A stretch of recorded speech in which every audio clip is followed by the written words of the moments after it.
ইংলিশে বলতে হবে। চুতে একদম 400 ছিল, যখন কিটকিট শেষ হলো 240।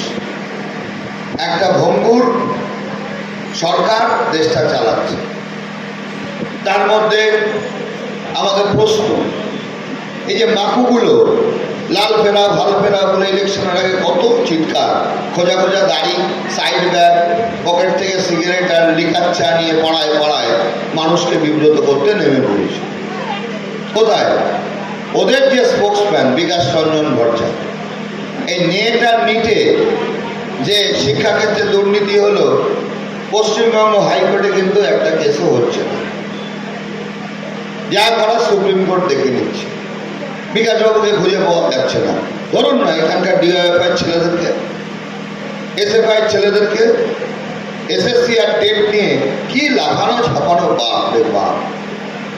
এর চাকরি চলে গেল, একে চোর বানিয়ে দিল, ওকে চোর বানিয়ে দিল।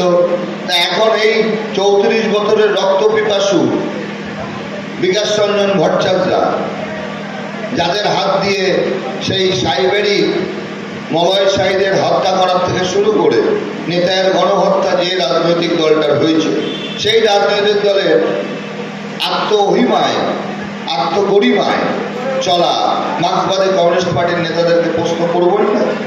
কালকে রবিবার আছে, বাজারে যাওয়ার সময় বলবেন কাকা আসুন চা খান। এটা পাড়ায় পাড়ায় আমাদের করার দরকার আছে। দেখুন, আমাদের রাজ্যে সবচেয়ে বড় শয়তান রাজনৈতিক দলটার নাম সিপিএম। ওরা নিজেরা পারে না, নির্বোধ বিজেপি গুলোর পিছনে গিয়ে হাওয়া দিয়ে বলে তোরা এগোতে থাক, আমরা তোদের হাওয়া দেব। কোথায়? ইলেকশন শেষ, তৃণমূল কংগ্রেস রাস্তায় নেমে পড়েছে মানুষকে বাঁচানোর জন্য। কোভিড হলে তৃণমূল কংগ্রেস মানুষের বাড়িতে খাদ্য সামগ্রী পৌঁছে দেওয়া, বাজার তৈরি করা, সব কাজ। আর একজন মোদিজির ছবি দেখিয়ে ইসবার 400 পার, সঙ্গে সাংবাদিক, এলাকার আজকে বলুন না এই অঞ্চলে যে সমস্ত ভারতীয় জনতা পার্টির ছেলেপিলেরা আছে, অনুবীক্ষণ যন্ত্র দিয়ে তাদের দেখা যাবে সারা বছর। নির্বাচন আসলে পরে কোটি কোটি টাকা ঢুকে যাচ্ছে, পোলিং এজেন্ট পিছু এত টাকা দেওয়া হচ্ছে, একটা পাড়ার ছেলেকে এজেন্ট হিসেবে বসিয়ে দেয়।